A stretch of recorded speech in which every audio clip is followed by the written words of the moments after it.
बिस्मिल्लाहिर्रहमानिर्रहीम। अस्सलाम वालेकुम व्यूवर्स, मैं हूं मोहम्मद नवाज़ एडवोकेट और आप देख रहे हैं चांद टीवी। जैसा कि आपको थंबनेल से पता चल ही गया होगा, आज का हमारा टॉपिक है कि कंपनी पाकिस्तान के अंदर किस तरह से रजिस्टर करवाई जा सकती है।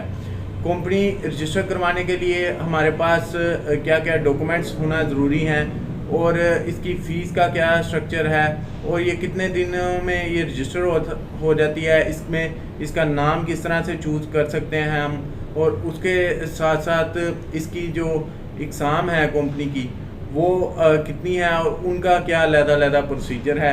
इन तमाम मामलात पे आज हम डिस्कस करेंगे, तो वीडियो को पूरा एंड तक देखिएगा ताकि मुकम्मल बात आप तक डिलीवर हो सके। तो चलिए शुरू करते हैं आज की वीडियो।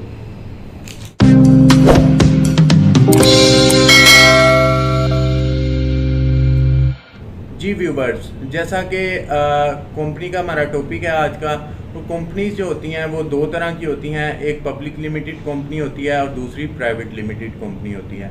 पब्लिक लिमिटेड कंपनी अगर आप रन करना चाहते हैं, रजिस्टर करवाना चाहते हैं, तो उसके लिए कम से कम जो आपके पास मेंबर होने चाहिए वो 7 होने चाहिए और ज़्यादा से ज़्यादा इसकी कोई लिमिट नहीं है। अनलिमिटेड आप लाखों में भी लोग इसमें ऐड कर सकते हैं।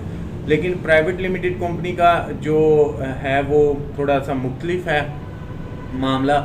इसमें प्राइवेट लिमिटेड कंपनी में कम से कम जो 2 बंदे होने चाहिए।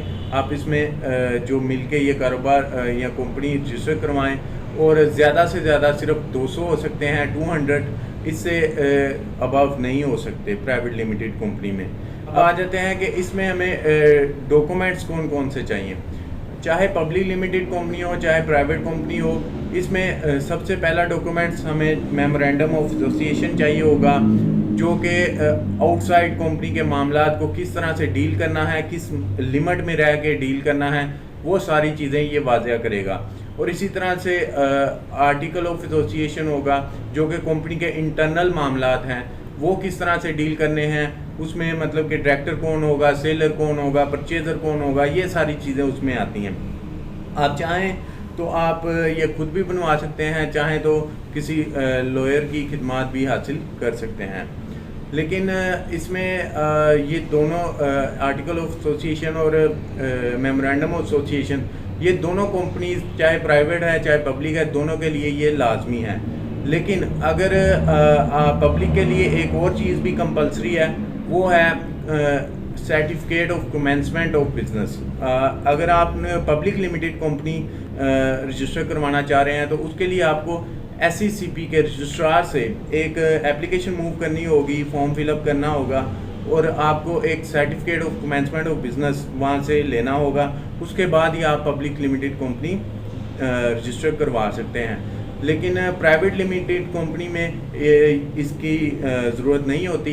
आप चाहें तो इजीली जो है वो certificate of commencement of business के बगैर भी ये कंपनी प्राइवेट लिमिटेड कंपनी आप रजिस्टर करवा सकते हैं। इसके साथ साथ इसमें आपको जो भी आपके मेंबर हैं कंपनी के उन और डायरेक्टर हैं, उनके CNIC चाहिए होंगे। वो अगर वो फॉरनर हैं, बाहर से हैं, तो उनका पासपोर्ट की कॉपीज़ चाहिए होंगी। इसके साथ साथ मुख्तलिफ जो बिजनेसेस हैं उनकी नोयत मुख्तलिफ है। अगर आप कोई ड्रग्स वगैरह का मतलब दवाइयों का कोई कारोबार शुरू कर रहे हैं तो उसके लिए आपको मुतल्लिका फील्ड से एक NOC लेना ज़रूरी होगा। इसके बाद जब ये तमाम डॉक्यूमेंट्स आपके तैयार हो जाएं, उसके बाद आपने कंपनी को रजिस्टर करवाना है। रजिस्ट्रेशन के लिए आपने SECP की वेबसाइट पे चले जाना है। वहाँ पे जाके अपने जो भी article of association, memorandum of association और कमेंसमेंट सर्टिफिकेट और इसके साथ साथ जो डॉक्यूमेंट्स भी मैंने आपको ऑलरेडी वीडियो में बताए हैं, इन तमाम डॉक्यूमेंट्स की बुनियाद पे बेस के ऊपर आपने अपना फॉर्म फिलअप करना है, कंपनी को रजिस्टर करवानी है। और उसके साथ साथ आपने जो कंपनी का नाम देना है वो यूनिक होना चाहिए, पहले से वो नाम इस्तेमाल ना हो रहा हो। अगर हो रहा होगा वो नाम इस्तेमाल तो आपकी कंपनी रजिस्टर नहीं होगी।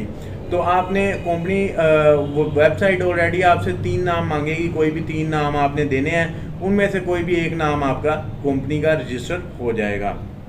जब आप मुकम्मल तौर पे ये तमाम डॉक्यूमेंट्स के मुताबिक अपना फॉर्म फिलअप करेंगे। उसके बाद आपकी फ़ीस पे आ जाते हैं। तमाम आपने फॉर्म वगैरह लेके उसका प्रिंट लेके एक फ़ाइल तैयार करनी होगी। फ़ाइल आपने जो SECP है उसके रजिस्ट्रार के पास आपने उसकी फ़ीस जमा करवानी है और फ़ाइल भी वहीं पे सबमिट होगी।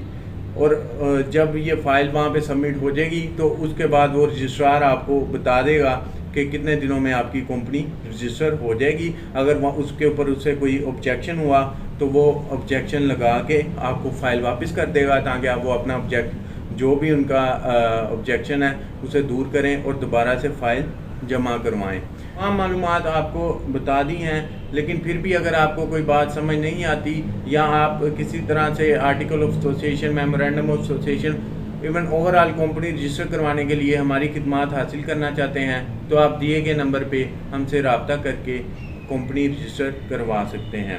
व्हाट्सएप पे आप रब्ता कर सकते हैं इस नंबर पे और हमारी खिदमत हासिल कर सकते हैं। दुआओं में याद रखिएगा। अल्लाह हाफिज़।